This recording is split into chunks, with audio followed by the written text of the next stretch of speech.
Happy Home Academy stuff that where you can't progress until you get certain items. But then it's Yeah. like, okay, well, I'll just keep playing the game, There's other and things to eventually, do. eventually I will get the item to progress.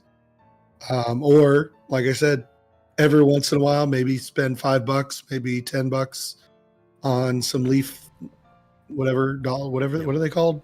Leaf dollars. Leaf tickets. Leaf tickets. My only problem And, with that game, with his pay like- model, was the additional services. One of them was fine. The other one was just a ripoff, right? And it was not the extra storage. That one was reasonably priced for what it was giving you. It was the valet that basically plays the game for you while you're not playing, right? And they were charging you like $12 a month for this thing or something like that. It was just like, why? Yeah. This is a stupid service. You're doing it just to rip people off who can't keep their fingers off the game. Yeah, I mean, I would just log in every once in a while and just do all the things. Yeah, the game's designed for that too. Is like there's that's like a the game. 2-hour cooldown in between Yeah. a lot of the stuff to do. You shouldn't be on it all the time. Yeah, I mean, I didn't like doing the valet doesn't that removes the part that removes the whole game. I know. What's the point of playing? And then But, when you are playing, it follows you around your favorite villagers. Like, it's a stupid fucking thing. I hate it. Yeah, so that was pointless. But The only good part was that it wasn't Isabel by default. oh yeah,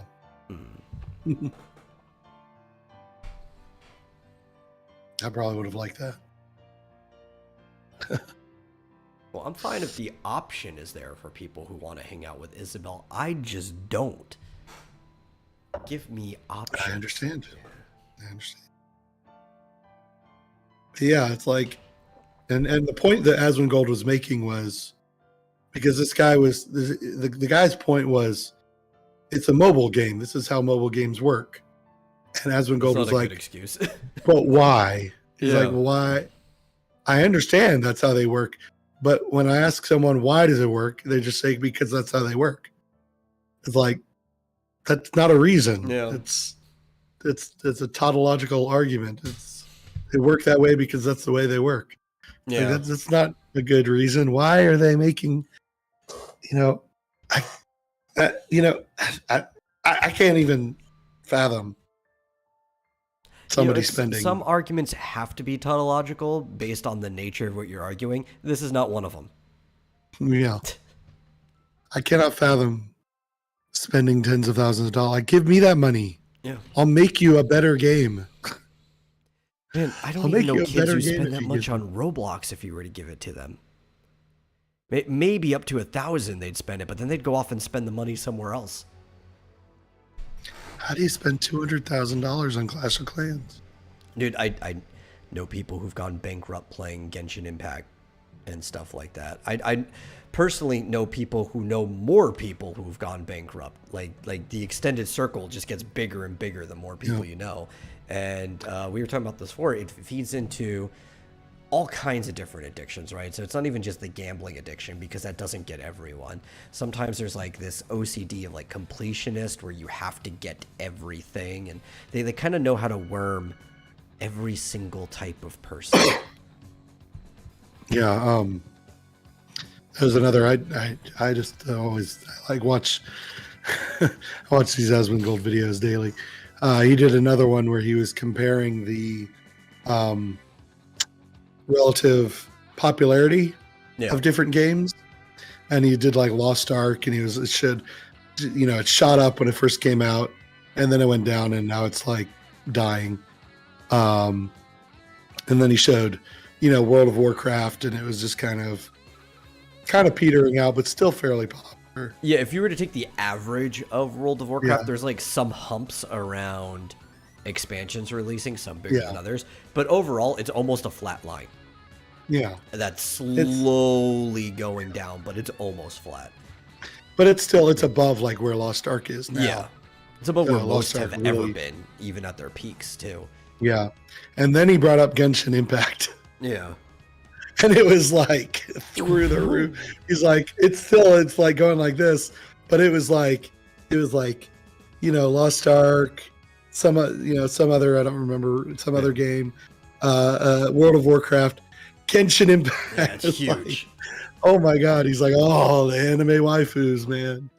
Anime waifus. It's equally playable both on phone and on like consoles and computers. So like a lot of people don't want to play phone games. That's fine. You can play it on a PlayStation or your PC, right? Like it knows how to hook people. It's got it covered. Yeah. And I mean, it really is like, it's fun. You don't have to spend a dime on it, right? No. I did buy the Battle Pass like once, I think. Because, I was enjoying the game, so that's a fair thing to spend money on. But no, you can enjoy basically the whole game. I've never spent money on pulls. I've only ever used the amount that you get from doing the daily in-game stuff and all that. Yeah. So maybe, I guess you could say I've spent a little from the Battle Pass, because I think it does give you the some Primo gems every so often, but not a lot. Not like when people are actually spending their life savings trying to get this one character. I think that's another thing. Like, all these companies try their hardest to do every single thing to try to get every type of person, but the one type of person that you can't rip off is the type of person who doesn't give a fuck. So I happen to be like in that kind of sweet spot category that even if I had $1 million to spend, I probably still wouldn't spend a dime on most of these games because I just don't give a fuck. I enjoy what the game gives me and frugally keep where it is. Most people aren't like that. I'm a slim minority in the world. Yeah. I just got a notification that my headphones are low on batteries. Oh. Plug it in. Uh-oh. Oh, yeah. It does it reach? I don't know. I think that's the wrong side. It's got to be on anyway, ignore me. Yeah. But yeah, like they're just lucky that I have this principle standpoint that if I've enjoyed a game long enough, I probably should spend some money on it to support it because I like to see good things continue. Because otherwise they probably wouldn't see a dime from me. Yeah. Because most of the time, if I get to a game where it feels like I have to pay to continue, I just drop the game.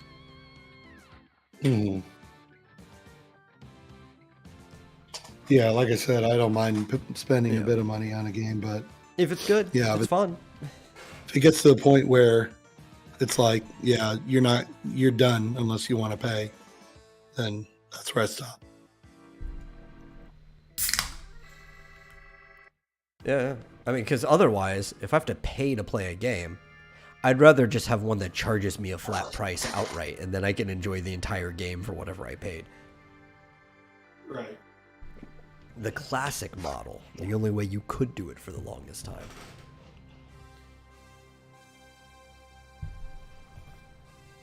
Can you hear?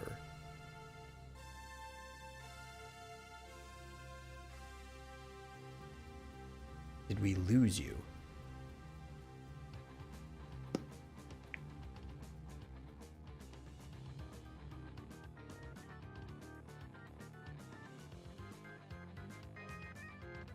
Well, while he figures that out, I should welcome everyone to the Vomitorium, episode 153. As always, I am your host, The Metal, and joining me is my very confused co-host, Marsupial Gamer, who's trying to figure out how to get his headphones working because they're low on battery. Not even sure if you can hear me right now. Sorry. Apparently when I put I can't hear you. I don't know if what you did ended up switching which microphone is being picked up, but you don't sound normal. I can hear you muffled, but it's like...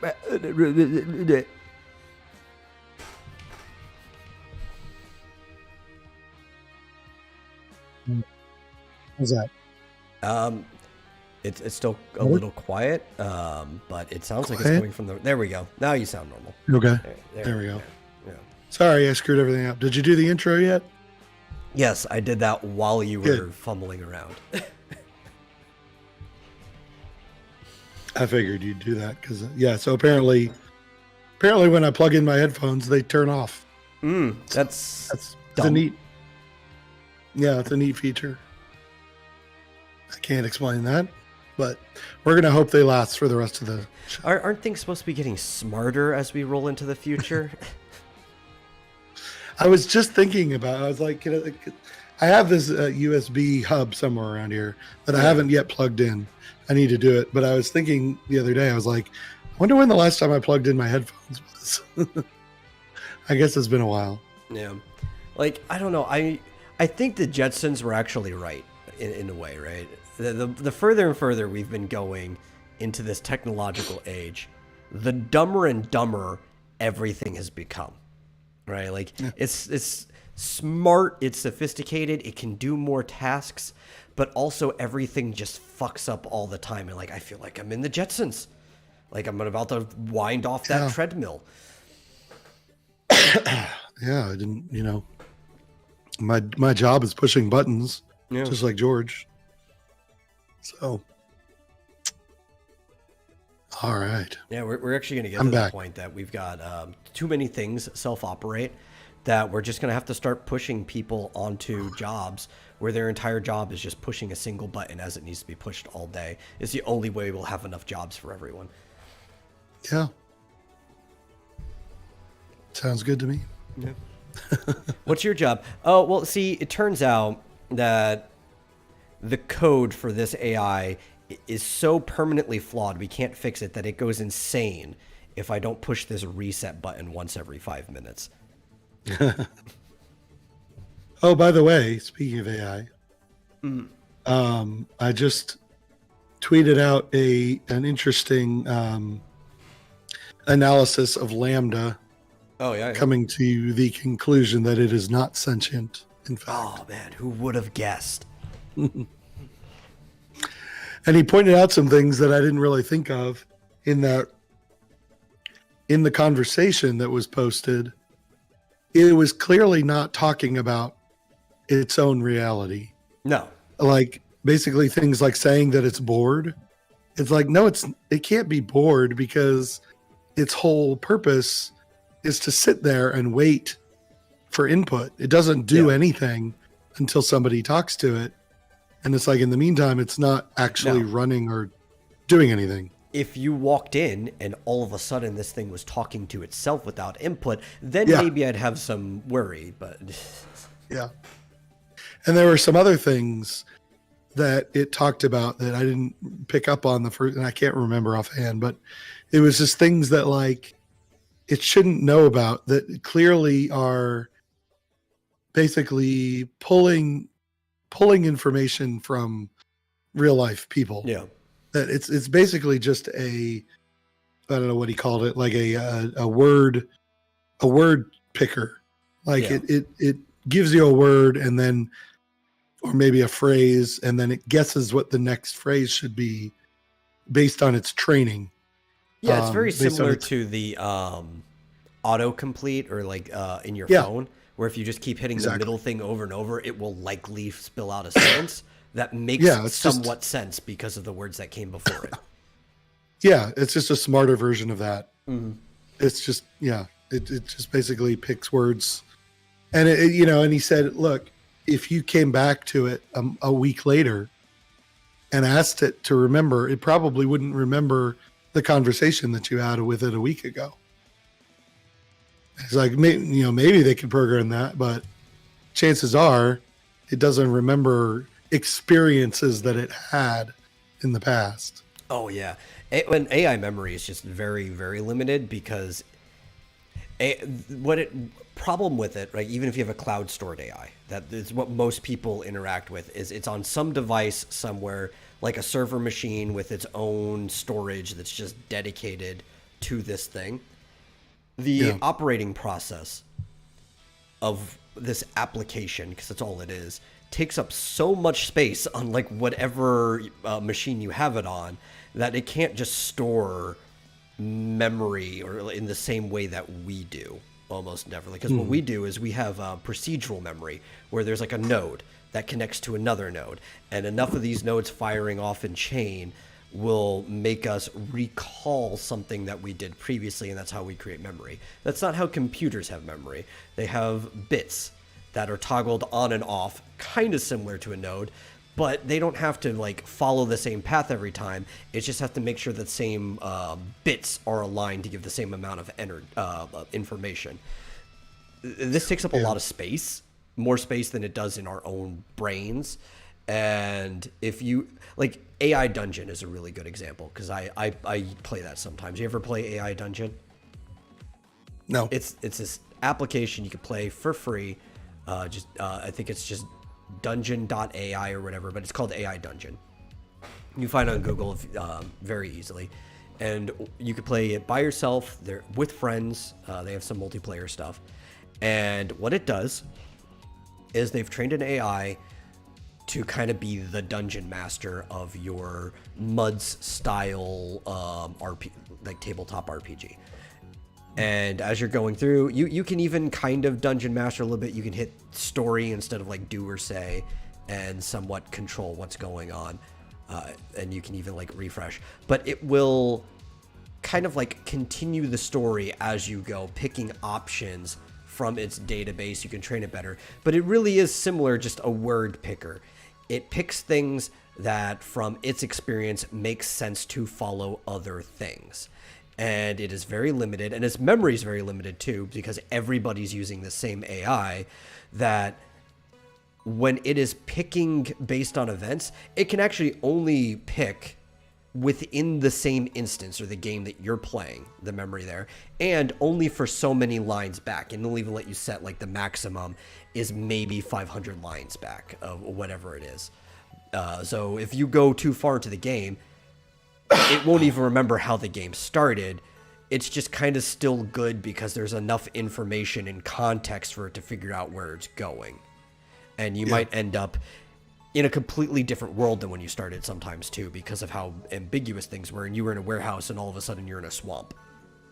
And I mean, I guess you could imagine that the warehouse was in a swamp the whole time and you went outside, but the AI just can't know because it forgot you were in a warehouse at the start, and you stopped talking about words relating to a warehouse for the longest time. Yeah, but you'd have to have, like you said, kind of a neural net kind of design in order for it to have actual intelligence. Like, and I don't think that's some AI kind of works that way to a degree. The way you train it. The problem is, to this point, no functioning AI works on a neural net. You just train it that way because you train it kind of like using root factor analysis, where you do the opposite of a branch, right? Where like normal coding, the most of what you do in coding, if you're not just for some reason killing yourself writing things in binary, taking years longer than you need to, is usually you're using some language to do if-then statements. That's like the bulk of things. You'll do more complex stuff from there, but the base is just if-then statements, right? Which creates branching paths. With AI training, it's almost the opposite, is you want to start off with like a whole bunch of possibilities, and the training is to narrow them into collapsing paths until you get like single outcomes so that it knows how to repeat things, which is kind of similar to how the brain operates, right? We have like all these different nodes, and if you get a complex enough one, there's a memory.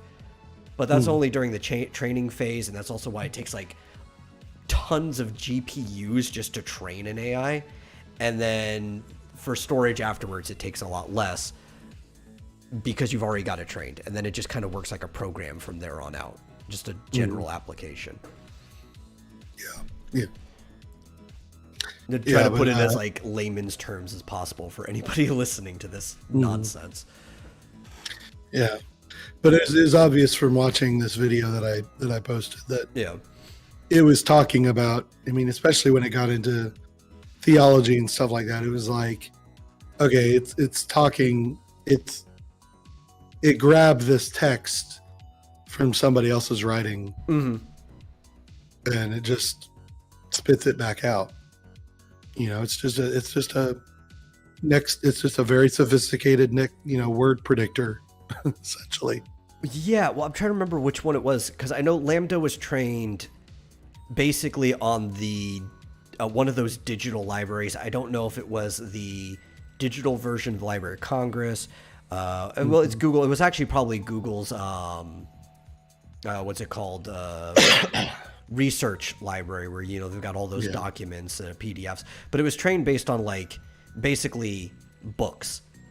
Yeah. So everything it picks from is just this huge, expansive library of books that are just everywhere. So if you ask it about theology, well, it's got a lot of theology books to reference. Of course, it's going to spit things out like that. And a lot of the books aren't strictly research. Some of them are people's personal accounts, because that's necessary. You do need personal testament when researching these things. So it can sound like it believes in something because there's a lot of personal testament to pull from in all of these different books. Yeah.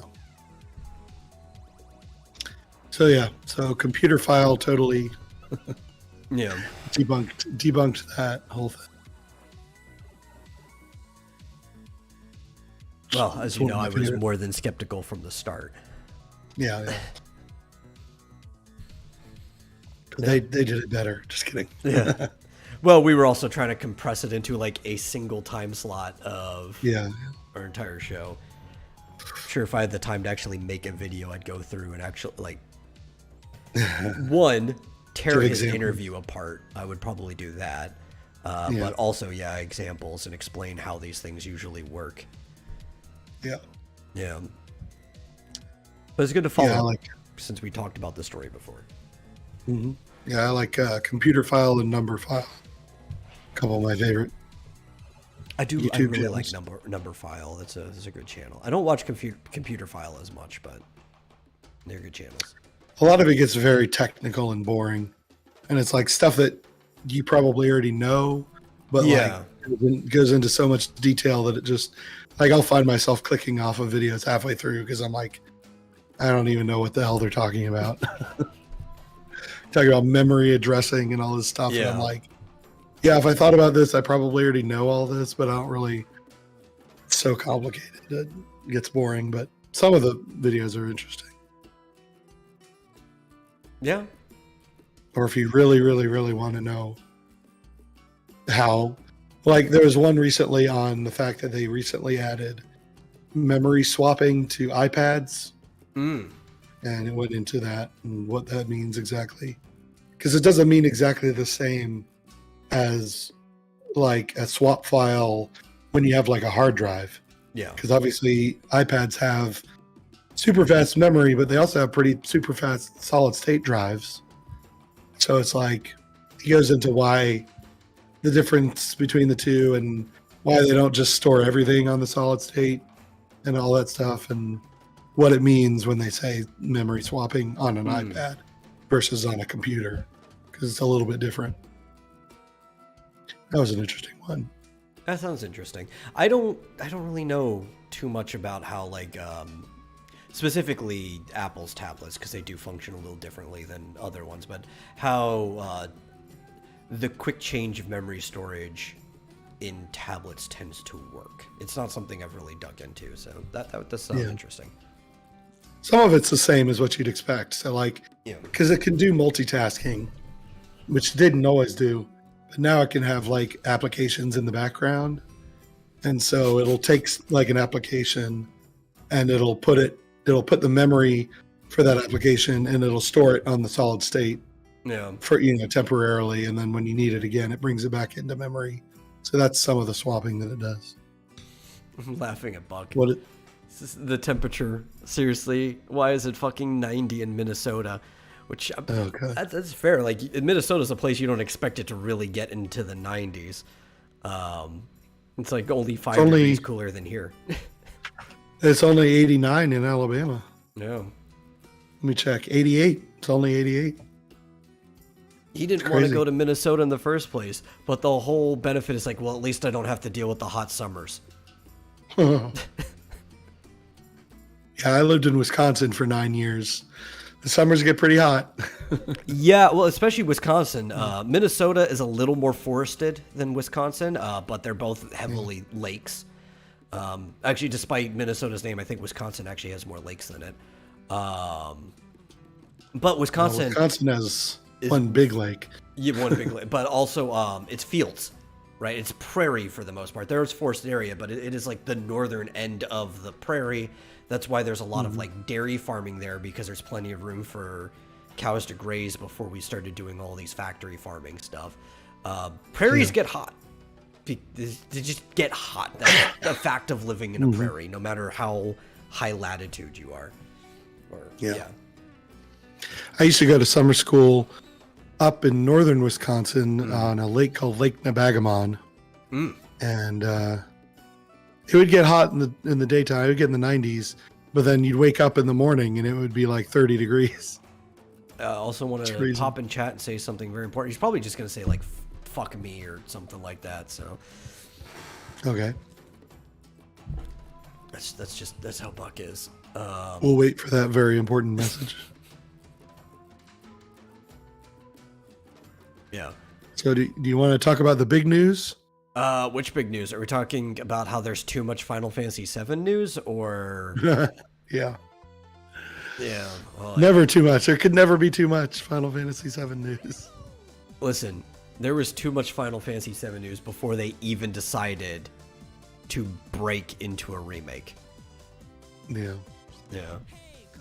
98 in South Texas. 27. They're just remaking everything. Oh god, there's more humidity here. That was my problem when I was.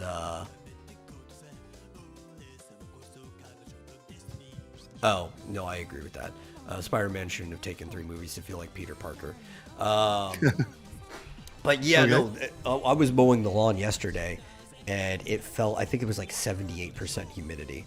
It was just like the sweat was rolling off my face, and I think the humidity is almost as high today.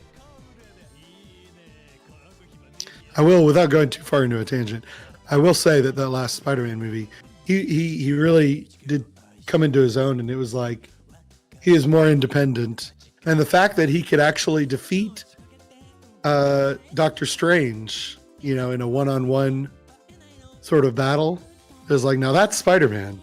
Like, yeah, it's a little ridiculous, but yeah. But he used math, quote unquote. Oh, Buck says, oh wait, he was in 6 movies before that. Never mind, twice as bad. Yeah, that's true. Wait, yeah, it was only 3 of his own movies, but he was in other stuff. 7. He was in 7 movies. Oh, right. I don't know. I've lost track of everything. And he was in Civil War, which was the first one. Then there was one of his own. He was in both Avengers movies. But there have been 8 Spider-Man movies. Have there? Believe it or not. There were 3 Tobey Maguire, 2 Andrew Garfield, and 3 Tom. Well, yeah. We're talking about like this specific Peter Parker, the Tom Holland one. Oh, right. Because honestly, there's only been 2. In general, what? No, there. He's been in 6 movies because he was in 2 Avengers movies and Civil War as well. Oh, I guess. All right. Yeah. If you want to count that. I thought he meant. Anyway, never mind. Yeah. Moving on. Well, because the other ones kind of already felt like Peter Parker from the start, Yeah. But I've buried to death how much I felt like the MCU Peter is not Peter. It's just not. He hasn't been. But yes, Final Fantasy VII remake. Well, it's not that there's another FF7 remake. It's that the sequel was finally announced, and also a bunch of the other side stuff has been re-announced and finally given trailers and like release windows. None of them were given release dates, just like windows. Yeah. Well, now, I was just gonna say, the one mobile game that was already released. Which one? Right? The one mobile game. I forget what it's called. Well, First Soldier was already released. That's been out. Yeah, First Soldier. But then they also announced Ever Crisis, which I think is a mobile game. Oh, I didn't I thought that was the same thing. I can't keep up with them. No, those are two different games. First Soldier is a battle royale. Yeah. That takes place before Zack. So it's even before Crisis, which there is a before Crisis game too, which makes it even crazier. But this takes place before Crisis. It's the First Soldier. It's a battle royale. It's the beginning of the Soldier program and stuff like that. It's a really dumb game because it's a battle royale. But it kind of, I guess, plays Final Fantasy-esque. So it is like a hack and slash battle royale with magic and stuff. It's just still dumb. And then Ever Crisis, which actually involves Final Fantasy VII characters in the timeline. Like, so Cloud and Tifa and Barrett, like people you already know are in this game. Ever Crisis. That's a mobile game? Yes, I think. This was a mobile game, so let me double check. It uses the active time battle system from the original game, so that actually is more interesting to me than the remake. Yes, it's a mobile game. But it's like an RPG. It's not a... Yeah, it uses the ATB system. I like the ATB system. I've been playing it since Final Fantasy IV. It's a good system. Better than whatever they're doing in 7, which is kind of action, but also still kind of turn-based. Because of the way the cooldown system works, I don't like it. Yeah, I really kind of zoned out when I was watching that Final Fantasy VII 25th anniversary. But do you want to watch some previews? Oh, yeah, if you want. You can put them on videos while we talk. Whatever. Now, well, let's start with... I would say, for those new at the show, I'm going to be very, very critical about everything involving the Final Fantasy VII remake, because one, I'm pretty critical about Final Fantasy VII in general. Good game, just overrated compared to other Final Fantasy games. The remake, on the other hand, I can't... Where's this button? I can't say as many positive things about it as I can the original Final Fantasy VII. Oh, another possibility for a remake? Well, they're looking for every possibility for a remake. That's right. Yeah. Okay, so I did. Yeah. I remember watching this and like couldn't figure out what it was exactly. Yeah, I like these designs though. Like these designs are good. Yeah. I like them. I kind of wish the whole game looked like this because it kind of looks just like a smoother version of the original game. Yeah, they got big feet like whatchamacallit, Kingdom Hearts. Well, they had big feet in the original game the overworld stuff. Not so much in battle, because when you got into battle, that's when they had the more realistic proportions. But when they were running around, they were all very chibi. So this is kind of similar in that way, where they have like these highly rendered models in the battle sequence. Yeah. But honestly, when I saw this trailer, it reminded me more of Final Fantasy VII than the actual remake did. Yeah. But there's Zack.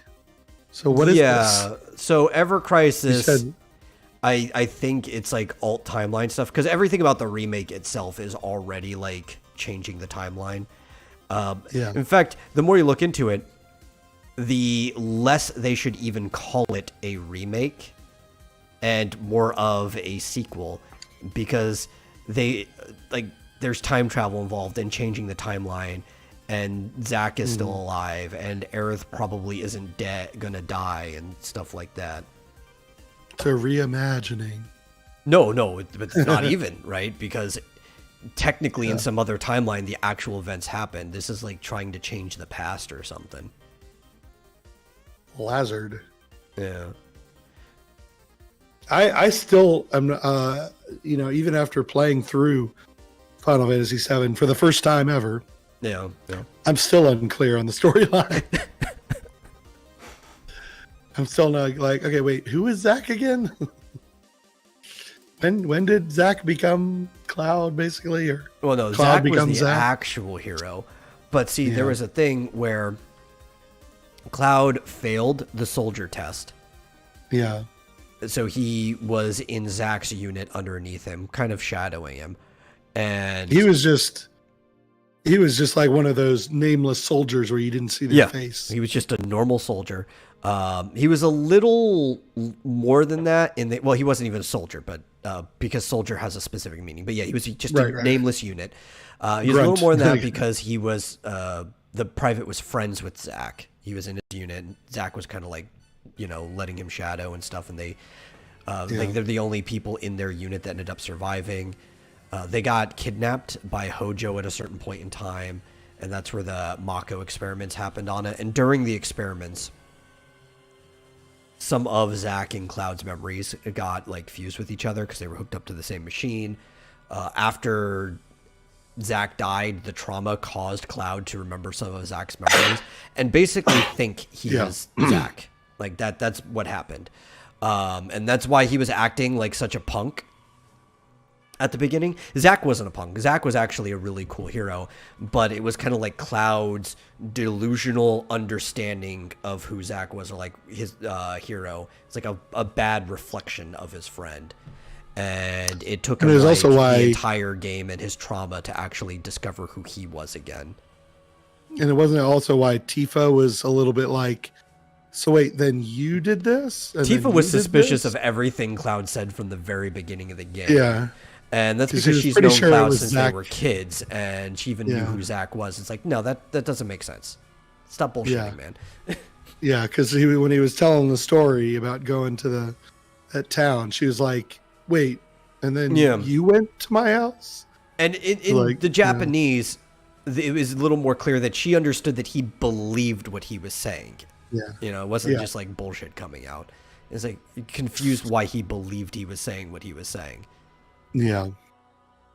But I guess there was a scene where Sephiroth attacks Zach, like when he gets to find Genova, I guess. Yeah.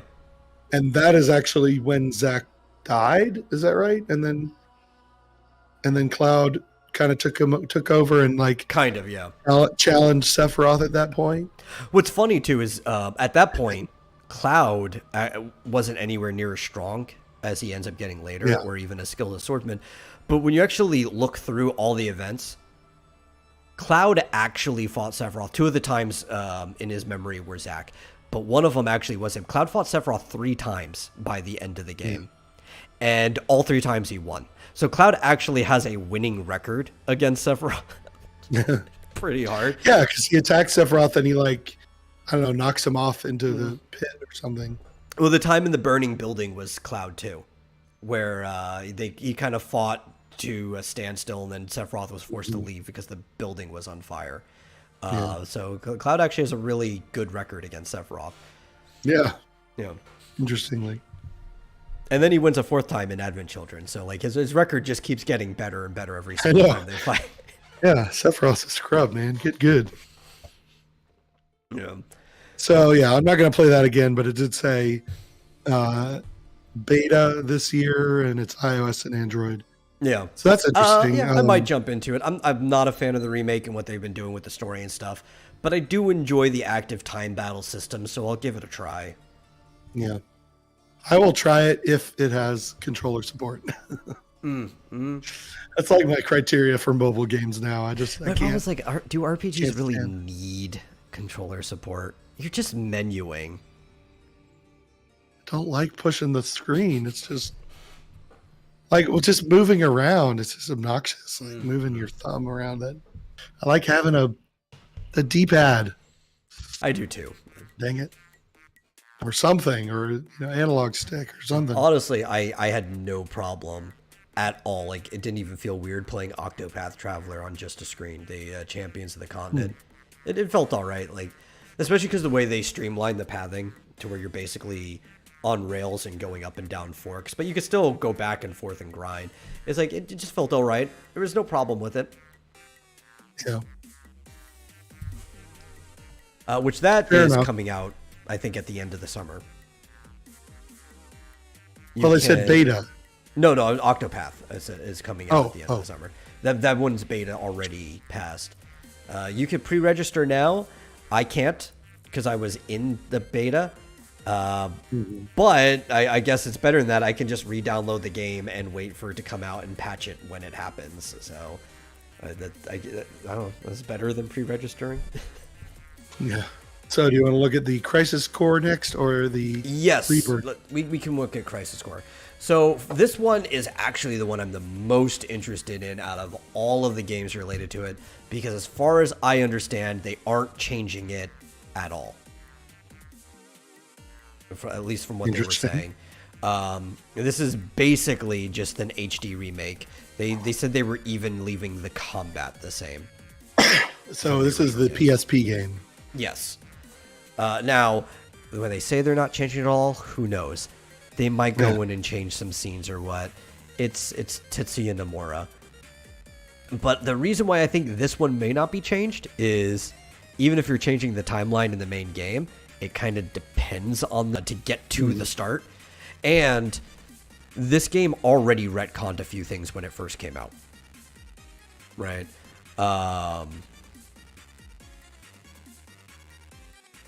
Yeah. So it looks like there's some scenes from. It looks similar to Final Fantasy VII, but it's called Zack. Yeah, it's pretty much all Zack. There's prequel? Genesis. He's like the big bad guy missing in action. Yeah. So is this a prequel? Yes, it was a prequel to Final Fantasy VII Crisis Core. Okay. And one of the, I think that guy's name is Angelo. It's been a while since I've played it. But yeah, you see how it has a slot system at the top? Yeah, what's up with that? That was kind of like the core mechanic of the game. Huh. Yeah. It takes a little bit of getting used to. But the fact that that's there makes me feel like the game is wildly going to play the same. It doesn't look the same. Because the combat wasn't this, like, over the shoulder. Yeah. It was kind of stacked up in the same way that the original Final Fantasy VII was, though it looked a little different. I think they're just trying to blend it in to look more in line with the remake, but the combat looks like it's moving the same pace. Is it like one character at a time, or do you have a party? Yeah, no, you have a party. No, I only see one guy. The slot system has to do with that, but you're pretty much yeah. It's confusing. You get used to it, but it is confusing at first. Because it's only showing one guy on the battlefield. Yes. And then the slot system shows other characters. Yes, that's pretty much how it goes. You're playing as Zack, but you have support characters. Oh. It's a fun game. I'm playing this at 0.75. Yeah. It's a fun game. I liked it. But like I was saying, meets Aerith? Yes, he does meet Aerith. Aerith already knew Zack, which they already tell you that in the original Final Fantasy VII. Oh, okay. Yeah. Yeah, there's the other wing. That's like people make fun of Genesis is Sephiroth's other wing of the one-winged angel. What was I getting at? I'm trying to remember my train of thought. Completely lost what I was going to say. Oh, the reason why I don't think they're going to retcon this is because the original Crisis Core kind of retconned some things from Final Fantasy VII in the first place. And a lot of what they've done since the original game was basically retcon things to make Advent Children work. Because Advent Children kind of changed some things. Like, it doesn't work purely based off the original game. And it almost looks like all of these other games that were made, spin-offs and sequels and stuff like that, were to make Advent Children work. Which says nothing of Dirge of Cerberus, because that happens after Advent Children. But that's like a big bunch of the mess in the first place. And because that one already did some retconning, I don't think they're touching the story of this whatsoever. Yeah. So I just noticed that, so this is coming out this winter. The Rebirth Chapter 2 doesn't come out for another year after that. Well, this probably took a lot less work to do. Yeah. Like, sure, they're remaking some scenes, but widely, it just looks like it's going shot for shot. Yeah. And they already have like the models. They already have a lot of these zones from the main remake that like, what do they really have to do compared to all the new stuff they have to add for part 2? Oh shoot, what was I going to say about that? I can't remember. Now I've lost my train of thought.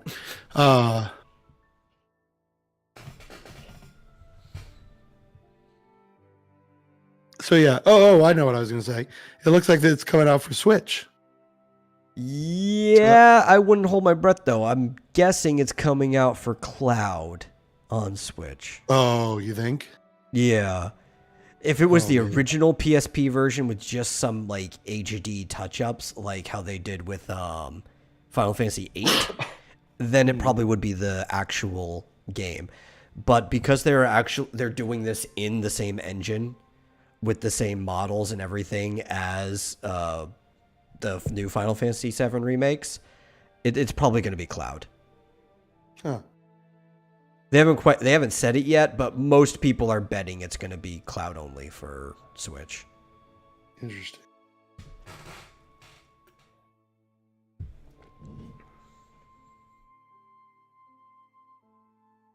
Well, it'd be cool if it wasn't. Alrighty. Yeah, definitely. But yeah, Rebirth. Alrighty. Unless there's something else you had to say on this. No, I don't. I'm not very familiar with it. Yeah. I'll have to watch some playthroughs or something of the PSP version. Yeah, it's fun. It's a fun game. I enjoyed it, but it's I don't know. It's Final Fantasy VII. You know, they don't get to death. They never stopped making Final Fantasy VII. I know, right? It's constant. So they decided to split this up into 3 chapters. Which everybody's going crazy. Like my brother's like, oh man, they were going to do 2, and now they're going to do 3. I'm like, no. They just went back to what they said in the first place. They said from the very beginning they were going to be doing 3. Yeah, I was going to say, I don't think they ever said 2. Mm-hmm. They said multiple. I don't know if they said, so it could have been 3 or more. No, they specifically, before the very first game came out, said it was going to be split up into 3 episodes. Oh. I thought they just said multiple episodes or something, but because I remember we all made the joke is like, oh, what are they going to do? Two main games, and the last one's just going to be the final dungeon to match the discs. Yeah, right. I mean, they're going to have to limit the amount of the world that you can explore, right? In this one, because I'm assuming so. Otherwise, they'd have to just do everything. And they're not going to do that if they're going to split it up into a 3rd chapter.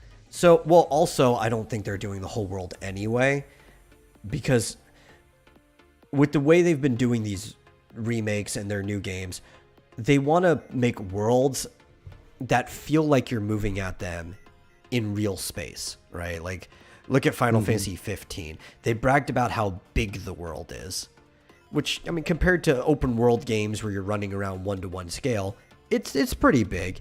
It's like, 700 square miles or something like that. But it's also really tiny compared to other Final Fantasy games where you're literally walking across an Earth-sized planet, just everything scaled down in chibi so you can walk across it really fast. This game was a full-size planet, or at least you were on a continent, but if you flew off one direction, you came back from the other. It was supposed to be a full-size planet. They're obviously not going to do that. What I think they're either going to do is scale the world down, so you've got this whole little like open world walking thing, right? Or this is just a segment. I'm leaning more towards, I think they're going to do what they did in Strangers of Paradise, Final Fantasy Origin, where there wasn't a true open world and you were just going like mission to mission sort of, or like they would give you toggle points and then they would give you like these little open sections before dungeons or towns and stuff like that. Yeah, that's what I'm thinking. Like the overworld will just be like a mission or like a dot there'll be segments where you go and it's like an encounter sort of. And kind of like make dungeons and towns fully explorable because they're not as big. Kind of like actually Shroud of the Avatar worked that way, where there was theoretically this open world, but really it was a whole lot of just kind of walking between these encounters. And an encounter, most of them were around a town or a landmark of some sort, but occasionally there'd be just sort of an outdoor encounter that you just go in, and now you're, there's something that you have to do. You have to defeat something, or it was these encounters where you do all the mining and grinding and all that stuff. And who knows, maybe it will be the entire continent. And since they're remaking or rewriting everything anyway, they might just scale it down to be a lot smaller than it used to be, like the size of the Final Fantasy 15 area, which would be kind of disappointing.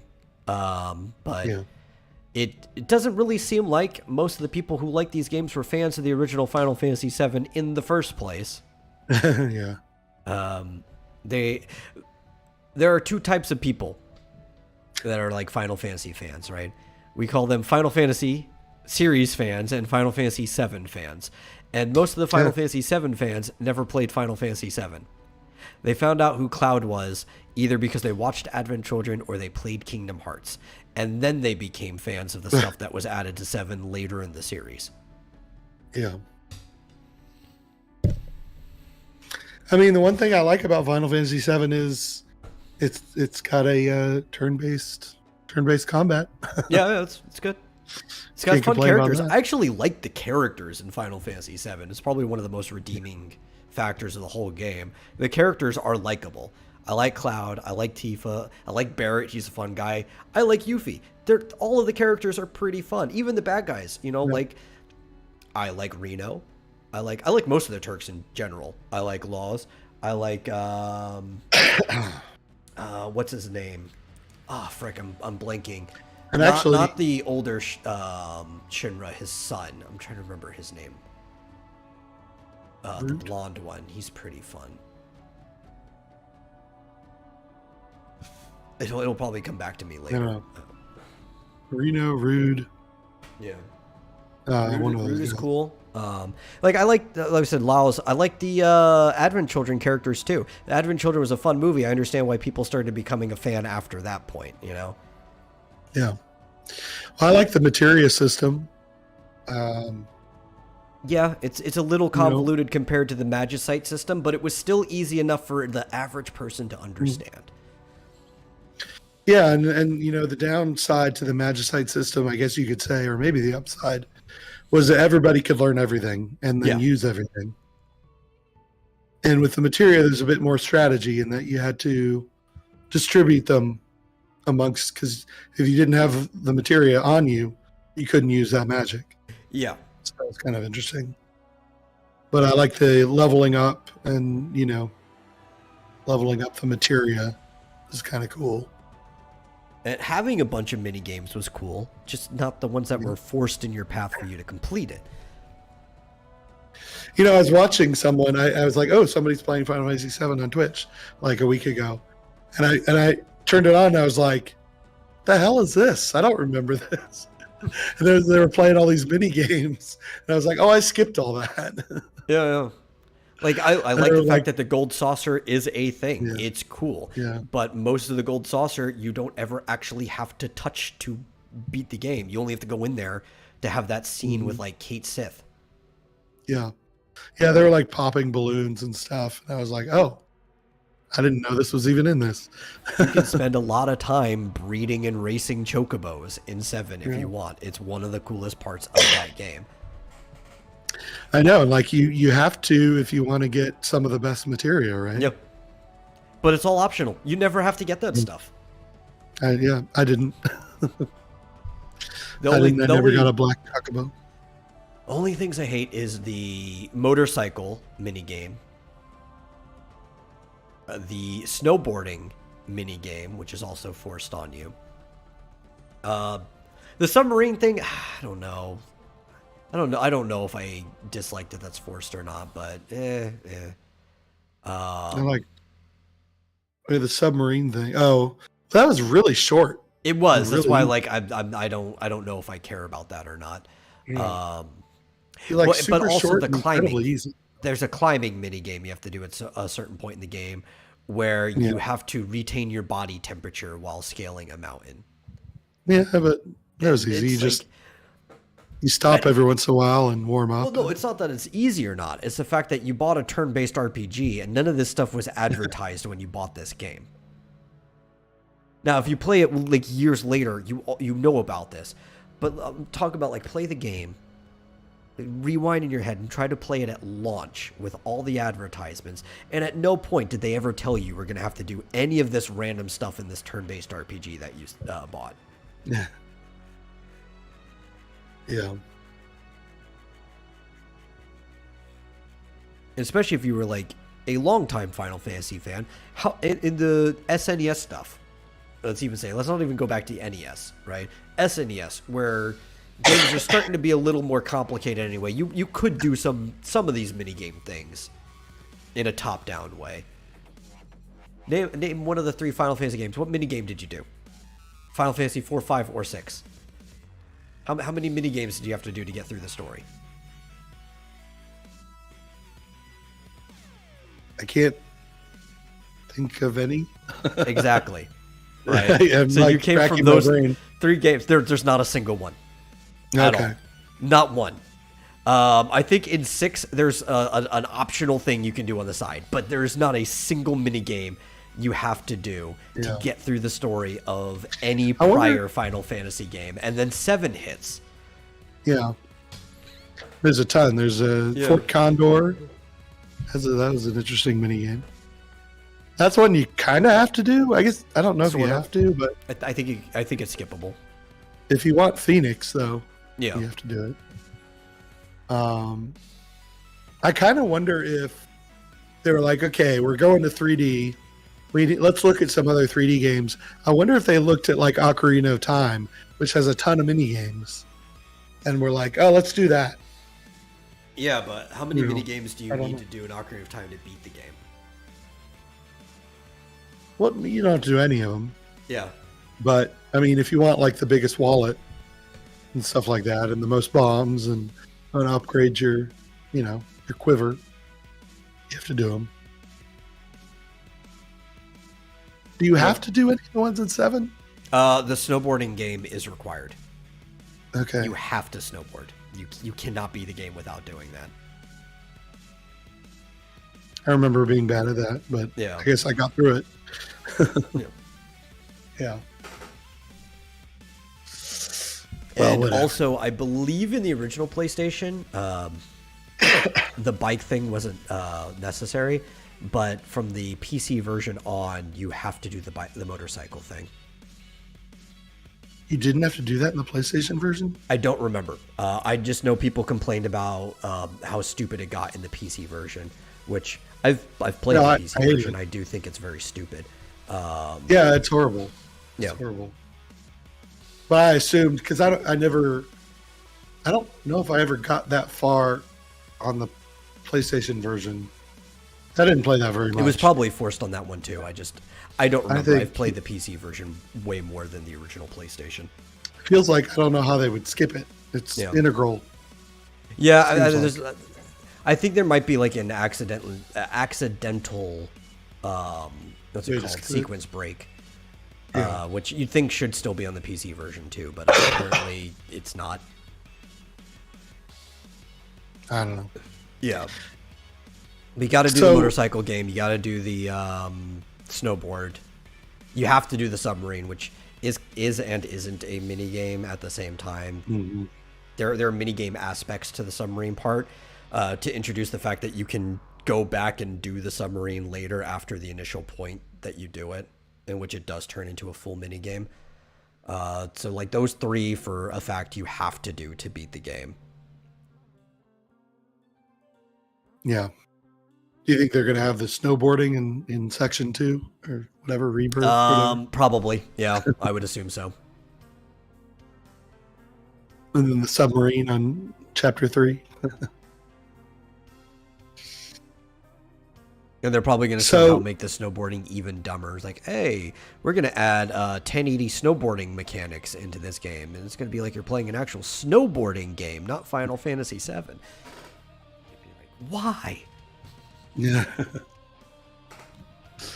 Did they have any mini games like that in 8 or 9? Well, 8 had a very important mini game that you had to play to beat it called Triple Triad. Oh, you had to play that? Yeah. You actually, there are certain points where you have to play the card game to get through the game. Here's a spoiler, because it's a freaking 2-year-old game or whatever. 25 for 7. It's only like a year later. So it's a 24-year-old game. The reason you have to play Triple Triad is because nothing you experience in 8 is actually happening. You're actually experiencing memories. Later on, you realize that the world is different because of the whole thing with Adia / Ultimacia. So the whole actual reason you play Triple Triad is because it was a game that I think it was Selphie invented in the orphanage, and due to your memories, it's been imprinted as the most popular game in the entire world. That's the reason why it's important to the storyline. Okay. Yeah. No, 8, actually, though, the further you get through it, you think like, oh man, this game is so confusing with the junction system and the draw mechanics and all that stuff, and the story doesn't make sense. The story makes less sense the further you get into the game. And most stories, at least to a certain point, like maybe the mystery will ramp up and then things will... No. This mystery doesn't even give you a clue of what's going on until almost the very end of the game. And the people who explain it to people have beaten the game multiple times because almost nobody gets it the first time they play it. Crazy. That's why I like 9. It's so straightforward. Yeah. Plus, Tetra... What the hell is it called? Tetramaster? Tetramaster is really fun. Yeah. Now, there is a mini game. In 9, there's the in the beginning, the acting thing where you have to swing your sword and jump, and then there was another one. What was the other one? Shoot, I forget. I'll think of it. Oh well, the Beast Hunt, sort of like a mini game, but at least it's just combat, really. That's the thing is. Sure, the acting is kind of like an active, like a quick time sequence, but it's very slow quick time sequence. Then why do I always get like 70%? It's ridiculous. Yeah, but that's a little problem. Most of the mini games in 9 though are literally just using the actual RPG battle system that you're playing in the game, so that's fine. Like even most of the stuff you're doing on stage at the beginning. There's like this fake mock battle you have to do where you're using the stage props to do the magic. Like you've got like this fake Firaga, that's the fireworks that the pyrotechnics you're using on the stage and stuff like that. But it's really just a battle. It's functionally just a battle, but you're putting on a performance. And I like that. It's like, okay, you're using the system that the person who bought the game expected to play. Yeah. Because it's all about player expectations. Plus, it's a little more redeemable to have something like a quick time sequence in later games because they've already broke the expectation with 7. Now you buy the game, you expect something like in that. But at 7, you don't expect any of that at all. They didn't even market like that there were going to be mini games in the game. They didn't tell you this before you bought it. You maybe if you read a magazine that month after it came out, you would have found out.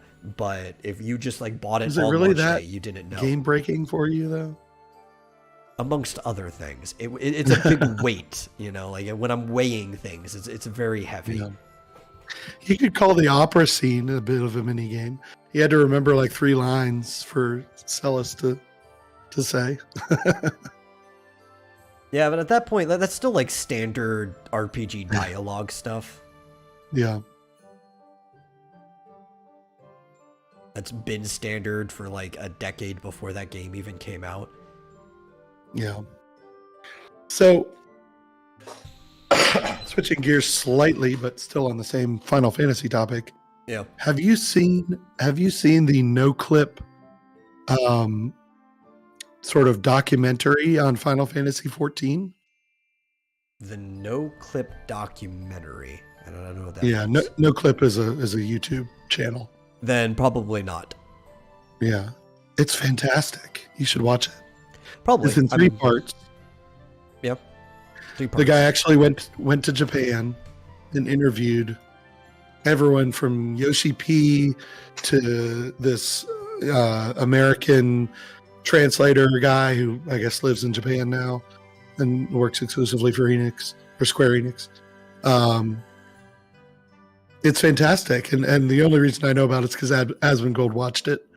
But yeah, there's a 3-part documentary on Final Fantasy 14 that goes through.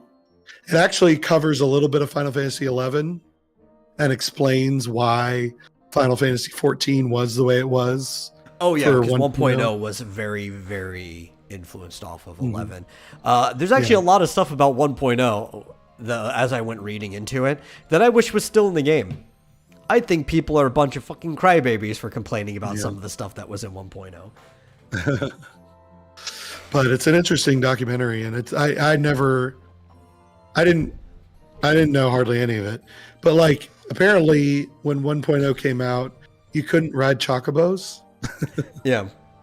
And that was one of the first things that Yoshi P was like, you can't ride a chocobo in a Final Fantasy game?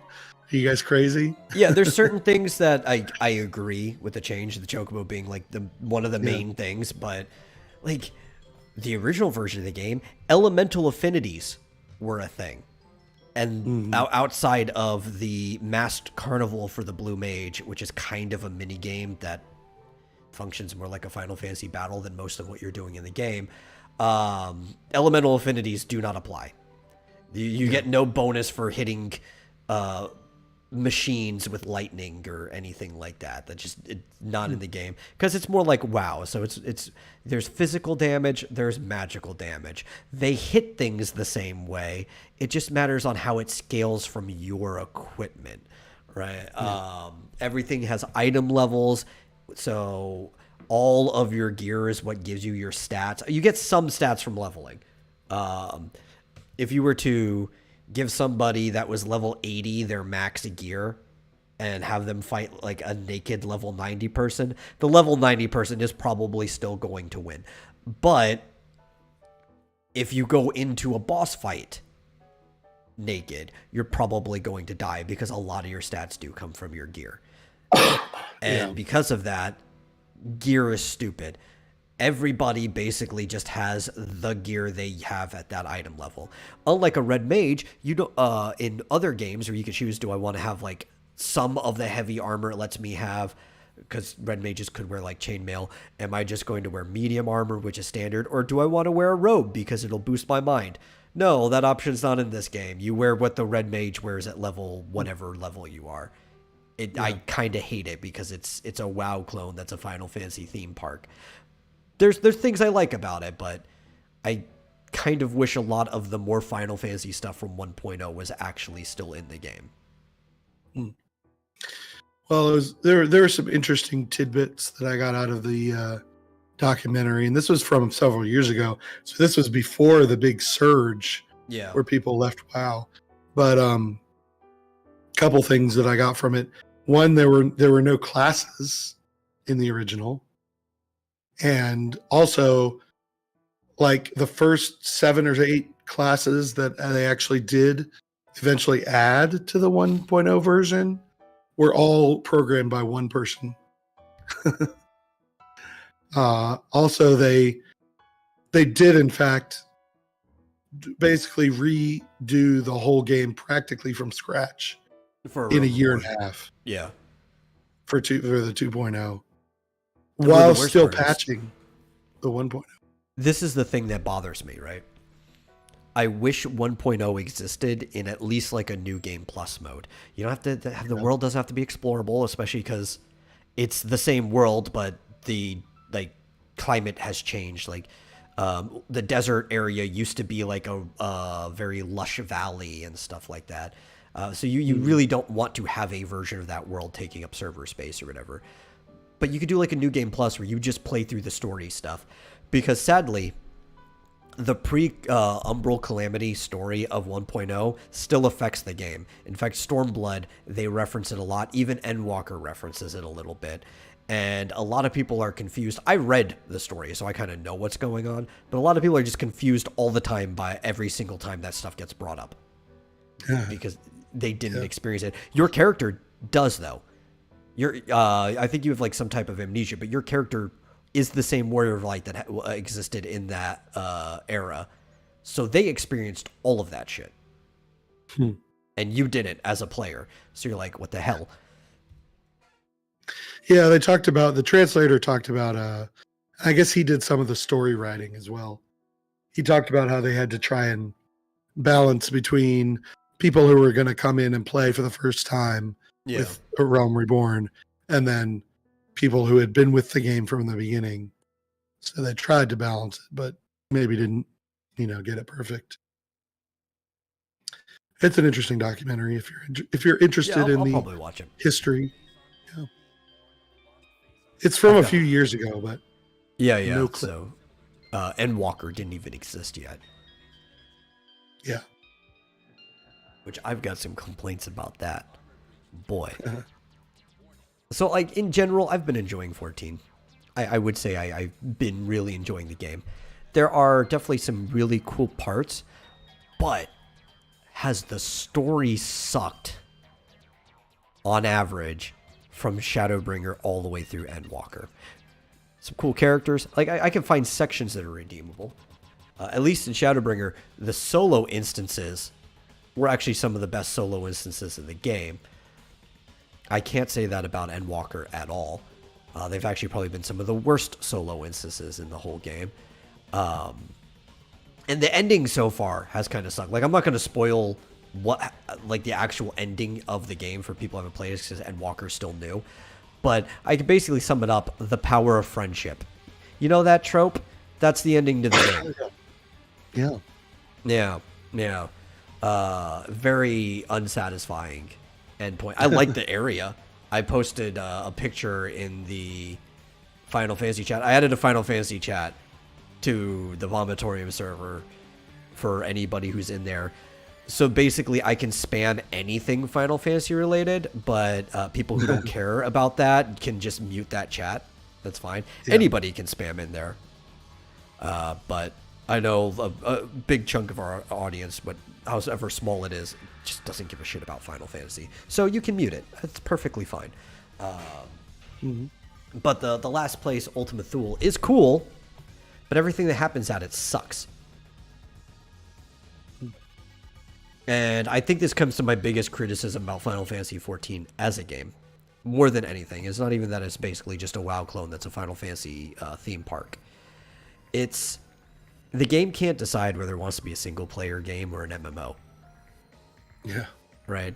Because all the dungeons and trials and raids, like an MMO, you have to do with other people. Or at least you did have to do with other people. But in between them, there's all these little single-player instances you have to do by yourself. There's no choice to ever do them with a party. If you're in a party, to be able to do it, you have to leave the party. So if you're playing with a bunch of friends going through the game for the first time, all of you are going at the same pace, maybe you started in the same area. Even though like all these areas only start with 3 jobs each, you decided all 4 of you are basically going to neuter yourself by 2 of you playing the same job, right? At least until you get to the point that you can pick up another job and balance your team out or whatever, and somebody's going to basically start from scratch. You're going to grind them back up to where you were. What you're going to quickly find is within 20 minutes to half an hour, depending at the pace you're doing, all of you are going to have to leave the party you're in to play a solo instance. And then 15 minutes after that, you're going to have to leave the party again to do a solo instance until you get to level 15. Then you can start doing the first dungeon together. But in between, I think you do like 3 dungeons back to back, and then you're in another solo instance again. And this back and forth happens for the rest of the game. Actually, as you get into the expansions, until the post-expansion content, you're going to find more solo instances than dungeons. There's going to be like some upwards of 5 in between dungeons sometime, and it gets really bad from Shadowbringer to Endwalker. Technically, the first one you do is in Stormblood, but you have to start doing solo instances where you don't play as your character. All of a sudden, you're playing with a limited skill set as one of the other Scions of the Seventh Dawn, the crew that you're in the story from the very beginning. And it's like, well, maybe I wouldn't care so much if from like A Realm Reborn I was already doing this and getting used to how these characters play and maybe liking these characters more.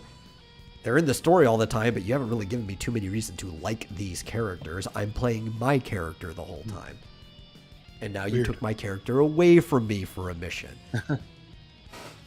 That's interesting. Yeah. And this happens a lot later on. And they're also some of the worst missions in the game. They're required. Thank God they added a very easy mode. Because like I could do pretty much any of the missions on hard. I don't give a fuck, though. Sometimes I will intentionally just let the mission kill me at the very beginning to start over on very easy. Because you actually don't even get to pick the difficulty of these instances until after you failed it once. Okay. And it didn't always used to be this way. There used to not be any difficulty settings to do these things that, like, why is this even in the game? Why am I running around as some other character for a mission? Name another MMO where you do that. I don't know. Yeah. I hate it. You get like, in WoW, you get sometimes like temporary abilities, but you're still playing as yourself. Oh yeah, you get that sometimes here too. You'll have like an event or action ability that's there just for whatever duty. It'll call a duty ability. It'll pop up its own little window. You can click on it. But yeah, it's like, it's such a weird thing that only this game does. And I get it because it's trying to be Final Fantasy. But unlike 11, where the story was 100% revolving around your character, who's this new adventurer, and maybe whatever friends that you made who are also new adventurers, and you can play the entire story in a party, the same party from the very beginning if you want. In fact, the game actively encourages you to be in the same party. This game, partying really doesn't matter because technically none of the other players exist in your world. You can interact with them as players, but as far as the story goes, they're echoes. You're all in your own, the main character of your own story, and you summon these echoes when you go into a dungeon and do these other things.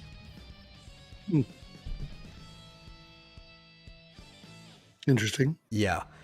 The actual other characters that matter are these Scions of the Seventh Dawn. They're fun, but here's the part where I said they can't decide whether they want it to be a single-player or multiplayer game. As of Shadowbringer, they added this thing called duty support. And what duty support does is it lets you play with those NPCs. So you can go into certain dungeons by yourself for the first time with just NPCs with you. You can pick which ones you want. They are these characters you were starting to get to know throughout the game. Even some of the trials later, they let you do duty support. And also what they call the trust system. So once you've beaten a dungeon for the first time, you can go back into it and you can level up these people to do it unsynced with just NPCs. It's only from Shadowbringer on. They recently retroactively added some form of duty support to A Realm Reborn. But if you get used to it that way, you have to then play with regular players for both Heavensward and Stormblood until you get to Shadowbringer. So you have duty support, then you don't, and then you have it again. So that's probably going to be very confusing to new players who start to get used to duty support. But what makes it worse is some dungeons are actually easier to do with NPCs than other people, because the NPCs don't get hit by stupid mechanics. If there's like an AoE, they just move out of the way every single time, pretty much. with some extension. The NPCs do have personality, like the sorceress of the group. Sometimes she'll get hit by stupid damage because she wants to get off as much damage as possible, and she's already charging a spell or something. Mm-hmm. But they never die that way. It's just kind of like a flavor thing. And you're like, wait, why would I do this with other people when I can do it easier with the NPC? Explain this to me, Yoshi P. I don't know.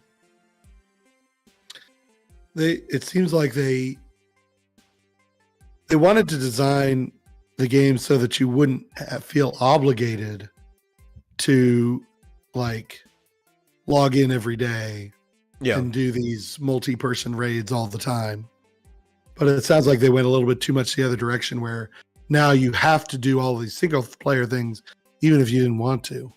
Well, you see, that sounds like that'd be the case, but they also want you to feel obligated to do this stuff every single day, because one of the things that make this game cool, but also awful, is it has a thing called the duty roulette, right?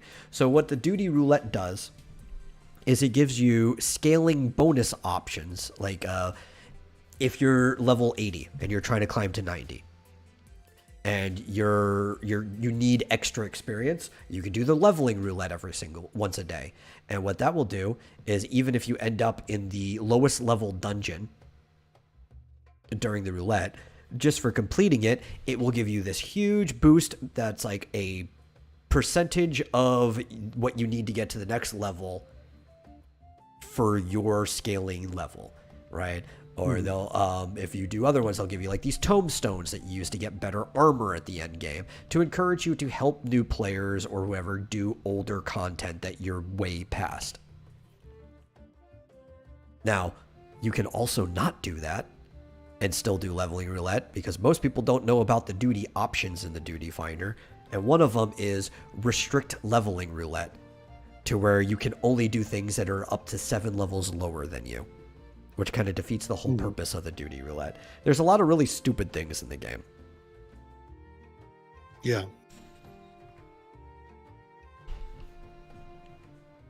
But like, hey, play every day. Well, anyway, I didn't mean to launch into a whole thing about Final Fantasy 14. Yeah. But this does seem to have been a Final Fantasy 7 themed show today. Yeah. Well, I did have other things to talk about, but we're coming to the end now. Anything we can... I can tell you one thing that just got my blood boiling. What was it? That I ran to. Another stupid Kotaku article. Apparently, PUBG publisher Krafton has revealed a face for its artificial virtual human technology. I don't know what this is related to exactly, but it's this girl named Anna. Mm-hmm. And of course, Kotaku is very upset that A, she's very white looking, B, she's cute. Yeah, I was going to guess that she's pretty is probably going to be one of the complaints. Oh, yeah. She's very pretty. You know, she has purple hair and lots of ear piercings, and they're like, oh, it's so, I don't know, it's too pretty or something. It's there to be easy on the eyes for you, I guess. No, it should. Yeah, exactly.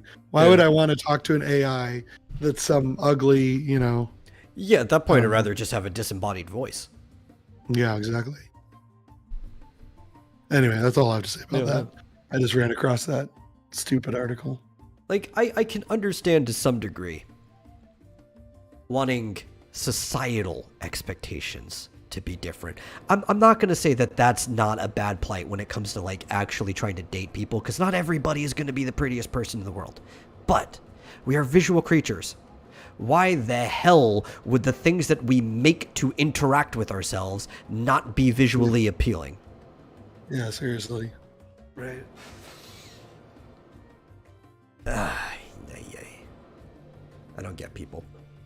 Well, I kind of understand, and I hate that I understand, because these aren't very likable people. Well, I like that. I like that the characters in Final Fantasy 14 are very cute. Yeah. The Japanese studio has no qualms about making pretty characters. Yeah. And of course, these are the same people that have no problem with people like Cloud and Zack being extremely attractive male characters. Yeah. Well, especially because Cloud dresses up as a woman at some point in time. Yeah, right. That helps that. He's kind of cute when he dresses up like a woman, too. What's funny, though, is he's not supposed to be. Like to some degree, he's passable as a woman. But, like, in one of the lines, the untranslated version, I forgot what it is like translated, but it's not too far off. He's actually called kind of masculine for a woman. Like, his face has more masculine features, but it's still passable as like a woman's face. So it's almost even calling Cloud a butterface. It's like, well, I guess they padded that dress really well. Yeah, it's supposed to be funny. Yeah, it is supposed to be funny, but because men dressing like women is hilarious. It's funny. Yeah, it's hilarious. Yeah. But even the funnier part is that he's still passable because he does have kind of like he's like a twink, you know, so he does kind of like a boyish face. It's just still a little too masculine to be a woman. Zack wouldn't have been able to pull it off. You don't think so? No. They look almost identical. No, I could tell the difference. I can tell you, if anybody, Barrett wouldn't have been able to pull it off. Oh, no, of course not. You'd just be ripping the dress, too, walking. Too much muscle. His arms have to be off at the side the whole time.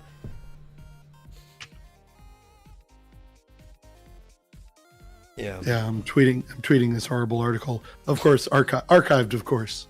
Yeah. As Styx would say. Well, you don't want to give him views. Exactly. Yeah, well, we're almost at the end. I guess I can bring this up. I don't even know if it would be too much to talk about anyway. Dragon Dogma 2 has been officially announced. I don't know if you ever played Dragon's Dogma. Have you? I have not, but I was actually watching. I was watching the video of that earlier, Dragon's Dogma 2. Although they didn't really, it was like a 10-minute thing about Dragon's Dogma, and then at the end they're like, all they have "We have like shirts, JPEG. Yeah, we have a logo." But it's exciting if it plays anything like the original. I like the original because it is slightly more action, but it is like. It's like a Japanese take on a Western RPG, right? Mm-hmm. Clearly, you could tell it was influenced by how popular Dragon's Age was over at their competitor studio of BioWare. But this was Capcom's take on it, and they're like, haha, we're going to take the Resident Evil engine, and we're going to make our own fantasy RPG out of it. How do you like that, people? And a lot of people liked it. I liked it. It looks like it has some anime animation, like, in it. Or at least the original did. Yeah. Like, from what I was looking at, it looked like some of the cutscenes were like. I think it was like the opening cutscene. I think was. I'm trying to remember if there was any other ones in there. But yeah, it's just Capcom like, hey, we're gonna make an RPG that's like a Western RPG, but we're gonna do it right. We're not gonna make it like what was that awful? Was it a Final Fantasy game where they totally dumbed it down? Oh, you mean like Mystic Quest? It was Final Fantasy. Mystic Quest. Also known as I think it's called Final Fantasy Easy Mode in a lot of other places or something like that. The North America edition. Yeah. Final Fantasy Westerners are dumb version. Yeah. You know? Which is funny because a lot of the stuff they did in that, where they added out of combat things to do, like a grappling hook similar to Zelda that would take you around places, and that ended up translating into another game by the studio later known as Super Mario RPG. and then into the Paper Mario system. So you make fun of it all you want, like about Westerns being dumb or whatever. You actually accidentally made a system for one of the best RPGs of all time. So kind of screw you in that way. Yeah.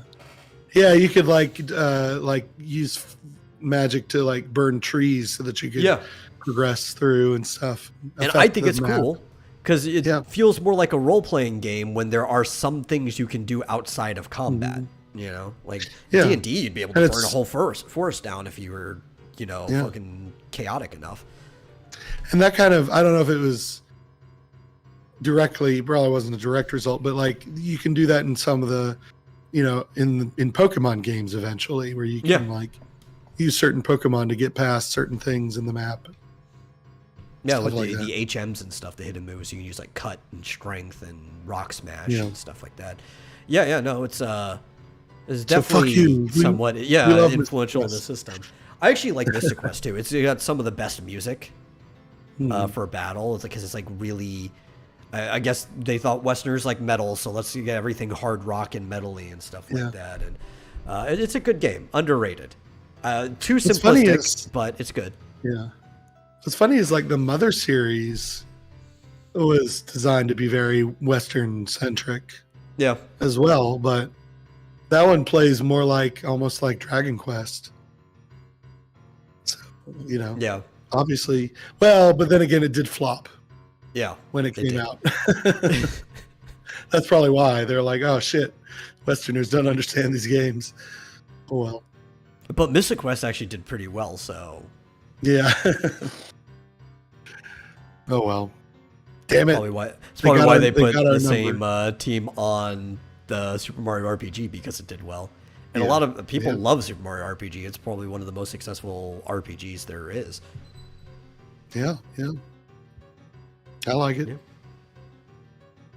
That's the dumbed down RPG done right. Yeah, it is. And it influenced 2 different Mario RPG franchises. They couldn't have Square USA anymore, but some of the people went on to make Paper Mario. And it also influenced the Mario Luigi Superstar saga, like the whole franchise for Mario Luigi, which also does a lot of the same out-of-combat stuff and even has like the same reactive combat system that Super Mario RPG had. So, and a lot of good stuff out of that. Thank you, Mystic Quest. And the Japanese thinking we're too stupid. Indeed. Yeah. That's the end of the show. Yep. If you guys enjoyed the show, please share it with somebody else who might like it. It helps out more than you think. And if you really enjoyed the show, consider giving a donation to streamlabs.com/Vomitorium live. Helps us out with our monthly hosting fees, even though we've already reached it. And we'll see you guys in the next episode. Hopefully. I don't know. We were supposed to have insect stuff today, but that got canceled. And it seems like it's always, whatever day I need to stream, Wednesday might be the next available day. So I'll let you know if we'll see you. But in the meantime, see ya. Yeah, bye.